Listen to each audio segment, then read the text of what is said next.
People, तर आज आहे सॅटर्डे. मी सकाळी ऑफिसला गेली होती, जास्त व्हिडिओ शूट नाही करता आला आणि येताना तर खूप पाऊस होता. एवढा पाऊस होता ना की मी सांगू शकत नाही की किती पाऊस होता. म्हणजे लिटरली मी हाफ लाईक कमरेपर्यंत मी भिजली होती पावसाने.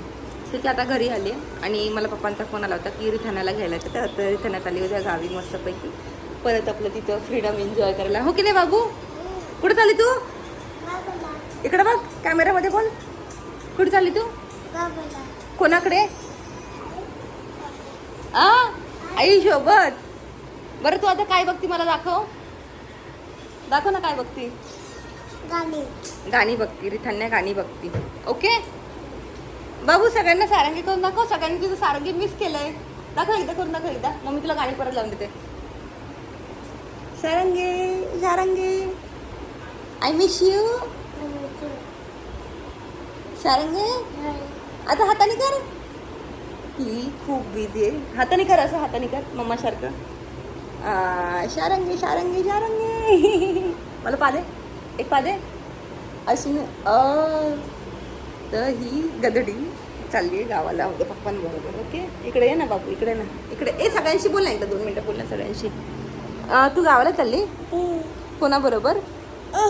बाबा बरोबर. सांग ना बाबा बरोबर. ए बाहेर बघ पाऊस किती छान येतोय. छान छान पाऊस आहे ना. तुला आवडतं पाऊस? पावसात भिजायला आवडतं तुला? कशी भिजणार तू पावसात? तू गावी कशी भिजते पावसात? अशी भिजते. रिथान्या पायाने डान्स करू नको तुम्हाला. रिथान्या तू स्कूलमध्ये जाते गावी? तू कोणतं गाणं म्हणते स्कूलमध्ये गावी गेल्यावरती? Egg egg sorry. बाबू एकदा बोल, दाखव ना सगळ्यांना. एकदा बोल, एकदा बोल. बोल एग एग बोल ना बाबू. हे असं गेलंय इकडं साईडला. ठीक आहे. आणि आता मला ना, मी रिथाण्याला एक लॉलीपॉप दिलं, तिच्याबरोबर मीही खाल्लं. आणि काल रात्री रिथाण्याने डायपर नव्हतं घातलं. म्हणजे मी तिचे डायपर्स आता बंद करते. तर पावसाळा चालू आहे, लहान मुलं सुसू करतात, तर तिने सुसू केली होती. तर इकडे धुतलं आहे. एक हे पांघराच्या तिकडे धुतलं आणि तिकडे ती गोधडी धुवायला टाकली. धुवून सुकट टाकली. ठीक आहे. आणि आता हे चालले गावी. आता ही दिवस ही काय रात्रभर सुकणार नाही. हे काय सुकणार नाही. त्यामुळे आता याला खूप पंखा चालू करून ठेवला आहे. एकच पंखा चालू केला, एकाचं चालू नाही केलं आहे. मला स्वतःला थंडी असते. पावसाळा असला की घरात पंखे बंद असतात. पण आता कपडे सुकवायचे म्हटल्यावर काही ना काहीतरी लावावं लागणारच आहे. सो पंखा चालू ठेवला आहे तिकडे. ओके. आणि आता चहा करायचा आहे मस्तपैकी. हा पाऊस आणि चहा आणि कांदा भजी. तर दुपारीच मी समोसा आणि वडापाव खाल्ला आहे, त्यामुळे आता काही तेलकट खाणार नाही. पण चहा तर नक्कीच होईल आता, आलं घातलेला मस्त चहा. ठीक आहे, भेटूया संध्याकाळी. बाय बाय कर. इकडे बघ, शारंगी कर. Tata bye bye bye. Tanaya गेली पप्पांबरोबर आत्ताच. मी अर्धा व्हिडिओ शूट केला आणि मला कळालं की मी बटन चालू केलं नाही. तर मी तुम्हाला सांगते. तर काय झालं, आज दिवसभरात शनिवारी माझा हाफ होता. मी घरी आली ऑफिसमधून निघताना मला शूट नाही करायला भेटलं जस्ट बिकॉज पाऊस होता. ठीक आहे. तर पप्पा आले रिथाण्याला घ्यायला आणि येताना पप्पा विक्रोळीला पहिले काकांकडे गेले आणि तिकडून कांजूरला आले. तर आल्यावर पप्पांना कळालं की त्यांचा मोबाईल ते विसरले रिक्षात. कारण का त्यांना माहिती होतं विक्रोळीवरून निघताना त्यांनी मोबाईल खिशात ठेवला होता आणि रिक्षात बसरले. आणि रिक्षातनं मला वाटतं त्यांच्या खिशातनं तो रिक्षातच पडला का ते विसरले माहीत नाही. ठीक आहे. तर पप्पा विसरले आणि पप्पांनी जस्ट 5 मिनिटात पप्पांना कळालं मोबाईल विसरले. पप्पांनी फोन करायला ट्राय केला, मोबाईल स्विच ऑफ झाला होता. तर काही रिक्षावाल्यांना मी बघितलेत, खूप सारं असं वाचलं की लोकांच्या राहिल्या वस्तू येऊन देतात. पण त्या माणसाने पप्पांचा मोबाईल स्विच ऑफ केला. ठीक आहे. तर का तो बिल्डिंगमध्ये निघाला आणि within 5 minutes mobile switch off झाला. त्याला दुसऱ्या भाड्याच्या भेटण्याच्या अगोदर पण तो स्विच ऑफ झाला. तर असं कोणाच्या मेहनतीच्या पैशाचं खाऊ नये असं मला वाटतं. जर पप्पांचा तो मोबाईल राहिला होता तर ॲटलिस्ट त्याने जिथे पप्पांना सोडलं होतं तिथे येऊन विचारलं जरी असतं ना, तरी आम्हाला तो मोबाईल भेटला असता. रिझन एक की पप्पांच्या मोबाईलला लॉक नव्हतं. ठीक आहे. पप्पांच्या मोबाईलला लॉक नव्हतं. पप्पांचं सोशल मीडिया म्हणजे मीच पप्पांना फेसबुक आणि हे उघडून दिलं होतं की त्यांच्या जुन्या मित्रमैत्रिणींना भेटावं का आता.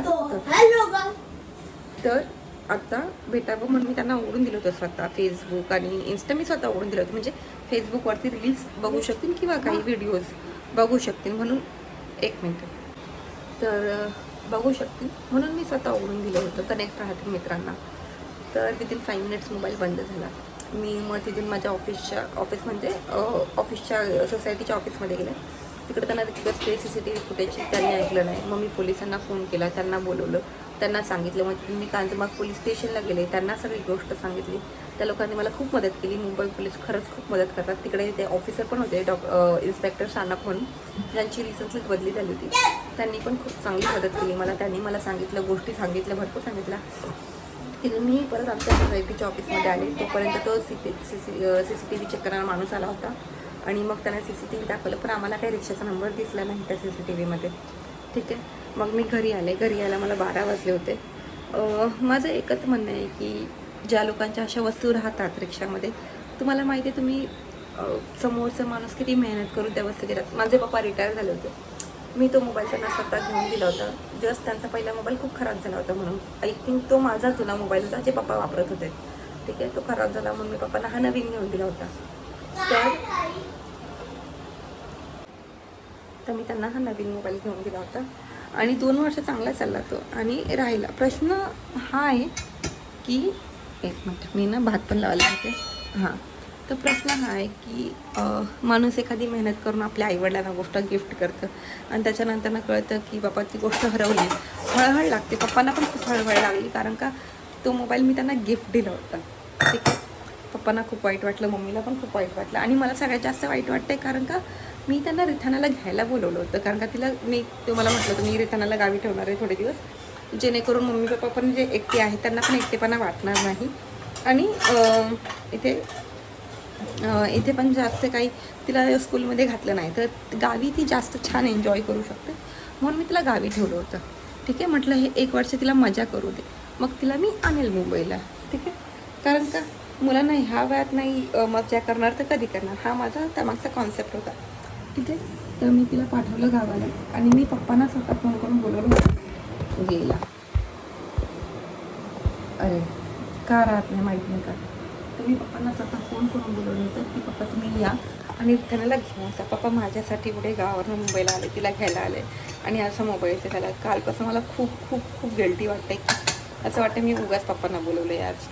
जर नसतं बोलवलं तर मी स्वतः गेले असं तर त्यांचा मोबाईल हरवला नसतं. पण मग एक गोष्ट अशी पण वाटते की जे होतं काहीतरी चांगल्यासाठीच होतं. मे बी त्या माणसाला पण पैशांची गरज असेल आणि देवाने ही गोष्ट त्याला दिली असेल की जेणेकरून त्याची पण पैशांची गरज होत आली. पण त्याने ना ते असं म्हणतात ना, आपण एवढ्या मेहनतीने गोष्ट घेतली आणि ती जर आपली हरवली तर मला खूप त्रास झाला या गोष्टीचा. असं नाही आहे की मेहनत नव्हती केली, मेहनत केली. ती मेहनतीने पप्पांना हा फोन घेऊन दिला होता. ठीक आहे. जाऊ दे, नशिबात असते घडतं. मे बी माझ्या पप्पांच्या नशिबात एखादी चांगली गोष्ट असेल जी त्यांना भेटणार असेल आणि म्हणून ही छोटीची गोष्ट हरवली त्यांच्याकडून, माहीत नाही. पण थोडंसं वाईट वाटतं आहे मला ह्या गोष्टीचं की पप्पांचा मोबाईल हरवला आणि 12 वाजले. त्यामुळे आता काही 12 काय म्हणते मी, उशीर झाला. व्हिडिओ शूट करते कारण का भात संपला आहे तर भात लावायचा आहे आणि जेवायला बसायचं आता. तर भेटूया उद्या. ठीक आहे. Thank you guys.